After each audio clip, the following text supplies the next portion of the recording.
লাউ এবং গোস্ত নবীজি কেন একসাথে খেতেন?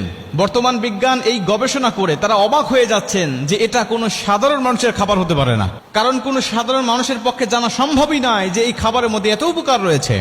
এখন তো কোরবানির সময় চলছে, আমাদের প্রায় প্রতিটা ঘরেই কিন্তু কম বেশি গোস্ত রয়েছে। তাই আপনি ইচ্ছা করেই আপনি কিন্তু এই সুন্নতি খাবারটা তৈরি করে খেতে পারেন। একদিকে একটা সুন্নত আদায় হবে, অন্যদিকে আপনার শরীরের মধ্যে যে উপকারটা ঢুকবে আপনি অবাক হয়ে যাবেন বর্তমান বিজ্ঞানের সম্বন্ধে কি বলছে। নবীজি সাল্লাল্লাহু আলাইহি ওয়াসাল্লাম তার খাবারের পছন্দের তালিকায় যত খাবার ছিল তার মধ্যে অন্যতম হলো লাউ। আর এই লাউ এবং গোস্ত নবীজি একসাথে খেতেন। ইবনে মাজাহ শরীফের 3303 নম্বর হাদিস, ইবনে মাজাহ শরীফের 3302 নম্বর হাদিস, আল্লাহ রাসূল সাল্লাল্লাহু আলাইহি ওয়াসাল্লাম বলেন তিনি লাউ খেতে খুবই পছন্দ করতেন।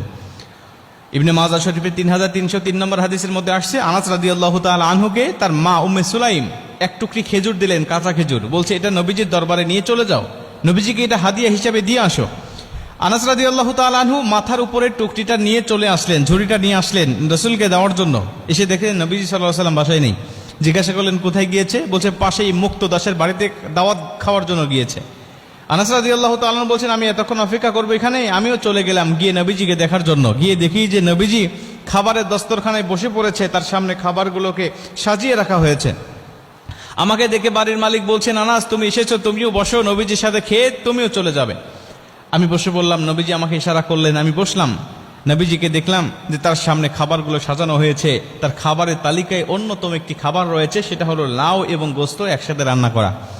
নবীজি সব খাবার রেখে দিয়ে লাউ এবং গোস্তগুলো একটা কাছে টেনে নিয়ে তিনি লাউগুলো বেছে বেছে তিনি খাচ্ছেন।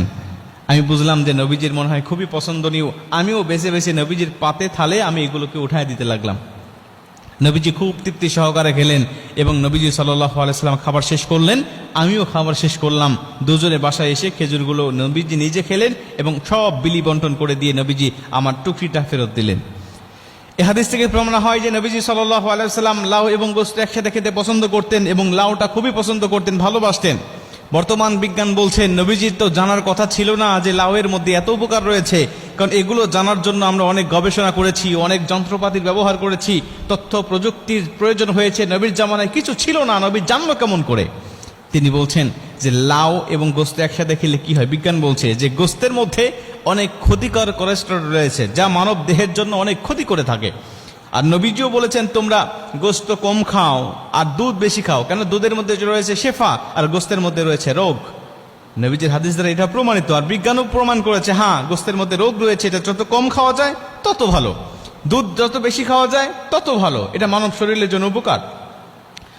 বিজ্ঞান বলছে যে এই গোশতের মধ্যে এই ক্ষতিকর কোলেস্টেরলটাকে নষ্ট করে দেওয়ার জন্য যদি কোনো মানুষ এর সাথে লাউ মিক্স করে, লাউটাকে দিয়ে যদি কোনো মানুষ খাবারটা রান্না করে, তাহলে গোশতের যে ক্ষতিকর কোলেস্টেরলগুলো রয়েছে, ক্ষতিকর উপাদানগুলো রয়েছে, এই উপাদানগুলো ক্ষতিকর সব নষ্ট করে দিয়া এই লাউটা একটা উপকারী সারিদ হিসাবে তৈরি করে দেয়।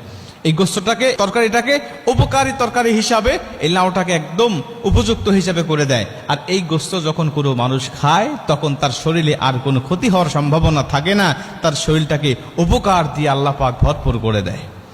বর্তমান বিজ্ঞান বলছে যে এইগুলো জানার জন্য অনেক যন্ত্রপাতির প্রয়োজন ছিল, কিন্তু নবীজি সাল্লাল্লাহু আলাইহি ওয়াসাল্লামের কাছে এগুলো কিছুই ছিল না। নবীজি কেমন করে জেনেছে, নবীজি কেমন করে বুঝেছে? নিঃসন্দেহে তিনি ব্যক্তিগত গবেষণা দিয়ে বোঝে নাই, আমার আল্লাহ পাক তাকে বুঝিয়েছেন। ওমা ইয়ানতিকু আনিল হাওয়া ইন হুয়া ইল্লা ওয়াহয়ু ইউহা। আমার আল্লাহ যা জানিয়েছে নবী সেটাই করেছে। নবীজি মন গড়া কোনো কথা বলে নাই, কোনো কথা তিনি মানুষগুলোকে জানাই নাই। অতএব তিনি আল্লাহ পাকের প্রেরিত নবী, আল্লাহ পাকের প্রেরিত দূত, এতে কোনো সন্দেহ নাই। অতএব